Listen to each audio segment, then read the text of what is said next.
So as a first question, I would start with you, Britt. You are involved in the initiative Backa Kåken in Malmö, and you're trying to make housing out of an old prison, and you're thinking about CLT. Tell us something about that. Can you hear me? Yeah. Hi. Nice to be here again. Yes, so we don't actually, we're not necessarily only doing housing, so we probably come from maybe that community land trust background where it is about what kind of services do we need in our neighborhood at an affordable price and open to everyone. And then housing is often one of them, but other services also are. And for example, when you go to, if you would go to the US, many of these community land trusts also own workspaces or spaces for local businesses, spaces for local community groups, and so on, or spaces where cooperatives might sit on a long lease and be long-term affordable to offer social services, for example, or even public services. Might rent to be in that space in the neighborhood. And then housing is often a big part of it, because housing is the, where we are at home. So if we can't even afford our homes, then what's the point of having services? Because we won't even be there. So I think that is quite important. In Malmö, we put out a provocation about a site that is an old prison building in a neighborhood, in a working class neighborhood just on the outskirts of Malmö, where the market is not finding a solution for that building. And those buildings, we have more than 10,000 square meters of usable space. And park area around it, and actually area where you could build and densify. And that building was bought by the public housing company in Malmö. That wasn't really, for several different reasons, really able to find a solution for that. Particularly not a solution that would be affordable. This is a big conundrum, and this is a big story. It's like, how do we flip a prison to become an open space for people to come in? We chose that site also as activists and as local people, most because we're local people asking themselves, what is going to happen here? Why is it empty? I guess, what we often deal with in our cities and in our neighborhoods is like, we need space. Here is space. We can't access that space. We can't develop that space in a way that it would stay affordable to us in perpetuity and into the future. So that is the conundrum that we're trying to solve, and we're using that particular site also because it's a very strong story, and so many people know about it very easily, and that's really good because we are trying to create solutions that people want to be a part of. And of course, this is a really interesting thing to be a part of. Does that make sense? I guess there's a danger in that, because it's quite difficult to make work into housing. There's a reason why our public housing company was struggling. So I think, there is also a difficulty in that. We are at the moment looking at mixed spaces for that. And we're interested in the question, what would happen if we would put the land in a trust? And what that would mean for the perpetuity of everything that is built on top of that, or used on top of that by whoever uses it. Yeah. Nice. And after the seminar yesterday, we actually had two municipalities coming and asking questions. Could we do can we do it in a community land trust way with starting groups that they have actually? So yeah, it might be able to get something going regarding CLT. I would like to ask Sander. You don't have a community land trust in Amsterdam yet, right? No, we don't. No, but you have a land fund. Yes, we do. Yes. Can you talk a little bit about that and your funding, ways of funding community-led housing in Amsterdam?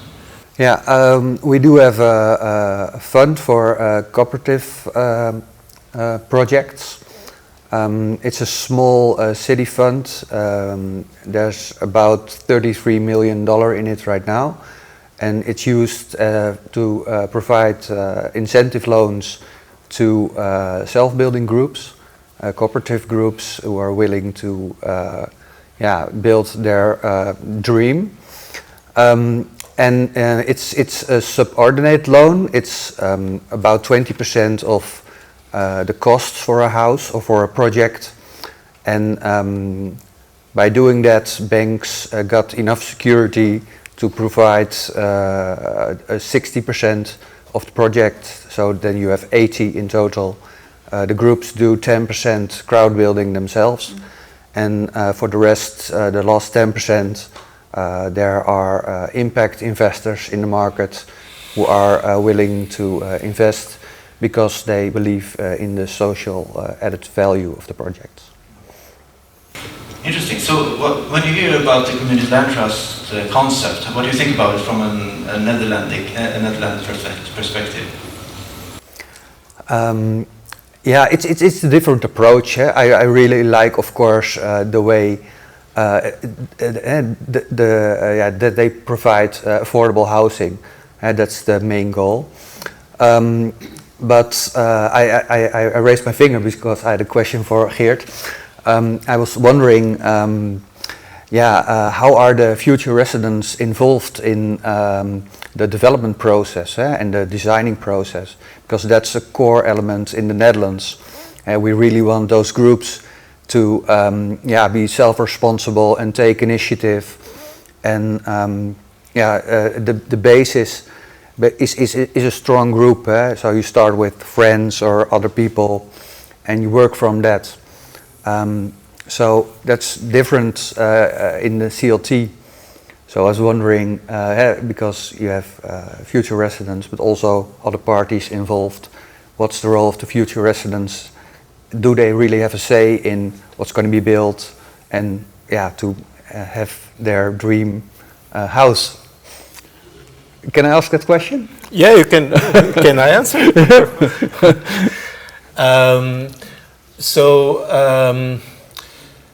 Indeed, it's very different from the typical co-housing or cooperative groups, where you have typically also middle income groups with very strong social capital and cultural capital and experience, and you very often have some architects in the group and some people who know about how you have to develop housing. This is not our case. We work really with low income families who don't have all this expertise and experience. We tried to develop a model where where it was possible for the future residents to have a say as much as possible. As I said, initially they were really they could decide on what kind of architectural project we choose. This wasn't possible to keep it like that, but for us it is important that they are as much as possible and completely, in fact, in charge of the management of their homes. And so they do decide how they will organize what they will do in their homes, etc. So it is self-managed completely. We support them to do that, and the decision on the design is not limited to the future homeowners, but we try there to involve the community, the wider community. Also, typically when we develop a new project, we will organize these design workshops on which we invite all applicant homeowners who are interested. There are not so many people who are interested to come, but everyone can come. And then we also invite neighbors. We invite neighborhood associations. Yeah. Okay. Okay, Lars. Actually, can I say something very quickly on that? Yes. Because I now speaking from the UK sector of community land trust, I think it's really important that we don't misunderstand what a community land trust is. It's much more, for example, than a housing community, and that means it's people coming together, even if you are not. I guess the issue sometimes with the co-op can be that only the people get to discuss who can actually afford to live there, or even started the initiative in the first place. A community land trust starts a conversation or dialogue at a neighborhood or a city level, where we talk about how we want to live and how together we make that possible for the people in our community, all kinds of different people. And I think that's where the difference is. And in that process, we build capacity. And that means that at some point, those neighborhoods that currently can't have those discussions and don't have the maybe or don't have those discussions because they feel they don't have the expertise to have those discussions, can start having those discussions. So you have a lot of members, right, to think about how to live and what that means without necessarily ever moving into the houses, but that doesn't really matter. Yeah, maybe just one thing that I didn't mention is that very important for us also is it's not only about the housing sites, it's also about the organization. It's what you said, but in our board we have also representatives of the residents. They have 1/3 of the votes, so they are really involved and have an important say in the strategic decisions of our organizations. And this is indeed where we see also how empowering this is for people who have never been involved in this kind of decisions. It is, well, very often when they begin, they are overwhelmed by what they see, but you can see how people grow in this and take their responsibility. And what's very interesting also is the discussions that you see, because typically in our board we have a board of 15 members. 5 of them are residents, 5 of them are civil society organizations, and 5 of them are representatives of the government.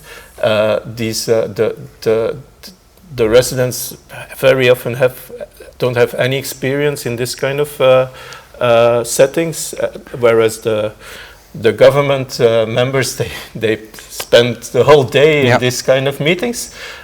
So it's not always easy, but the interesting thing is that you see how people have to listen to each other and take the other's position into account, and that's really super interesting. Yeah, it is. Yeah. Okay, I can send it to Lars. We're curious, what are your reflections as working for the government offices about community land trust? Is it possible in the Swedish context, do you think? What are your reflections? Yes, of course, is the first answer. I've been thinking, of course, I'm not representing the government as a policymaker. I'm a civil servant working for the government and here listening and trying to see if there's a political will, I should be able to answer how can we proceed then. I learn a lot from it. Yes, we have, in sort of technical sense, we have the way of you can hand out land as tomträtt, a permanent lease, which is then an instrument not to make the value of the land be reflected in the rent of what is built on it, and you can make whatever decisions you want. In Sweden, that's restricted to the government, to local government, and in certain cases, trusts, foundation trust, as being the ones that can hand out land on that premises. So we have a legal possibility for it. Our traditional way to solve your situation, right, with a lot of, when we had nothing but the maximum profit market in the 1920s, was that the Swedish way was to starting, the tenants organization started a cooperative movement, which became OSB forever, which became a very huge part of the Swedish housing market in a cooperative sense, where you bought your flat, but you resold it at the same price. And until 1970 something, that was the Swedish housing market, non-profit and then the same organization decided not to keep that system, which is my question to you. How do you, when your wealthy members have become, they are not the poor ones anymore, they are the rich homeowners of Brussels, will they then vote for being able to sell to the market? Because that's the Swedish historical lesson to be learned. It worked for 50 years, and then in a democratic society it didn't work anymore, and now we have to reinvent. That's what we are doing here. We are in the same situation, and we are reinventing it. That's a long answer to. So we're basically reinventing the Swedish model here. Since those of you who haven't been to Swedish conferences before, we are always referring to everything as the Swedish model. Everything bad is foreign. Yeah. No, but that's Do you sort want me of reflection. to answer? Or? Oh yeah, can I say something in between? Okay, so we in Amsterdam we have big housing associations. They take care of all the social rented housing. So every year we build about 7,000 homes in Amsterdam, and 40% of it is social rentals. 40% of it is a mid-segment housing, mostly rentals. And 20% is only purchased housing for owner-occupied housing. So the cooperatives, they are in the 40% mid-segment. So the social challenge is for the housing association. Mm-hmm. So luckily we have a lot of effort put into that. That's what I want to say. To address your question, I think I don't know what will happen in 50 years, of course, but I realize that is really the way our organization is designed, is really to address this problem, because we have seen the same thing happening in Brussels. We have some super nice garden city neighborhoods cooperative that emerged in the 1920s. One of the most beautiful neighborhoods in Brussels, and some of them has been been sold on the market. The rest has been turned into social housing, luckily, but that's a problem. The difference between a cooperative and a community land trust is that it's not only the residents who are in the board. So we have also representatives of other community interests, and the real goal of this is to have the balance between the interests of the homeowners, who want maybe to have the maximum resale price, whereas in principle the rest of the community would be more interested in keeping housing affordable. And we even have also the representatives of the government. They have specific veto rights, which is really very good, because of course we don't, the main goal of CLT is to keep the land, not to sell it, never to sell it. When we had these discussions with the government, it was not easy, especially asking to have a guaranteed representation of the residents in the board. And then they said, we can accept it on condition that we have a veto right for selling the land. Well, for us it was really great. So we hope that this is that in 50 years we will still have affordable housing, but yeah, you never know, of course.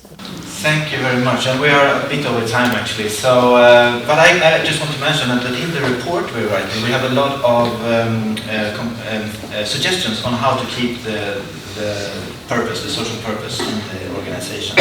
So download the report via the QR code if you want. So I just want to say thank you to everybody participating today.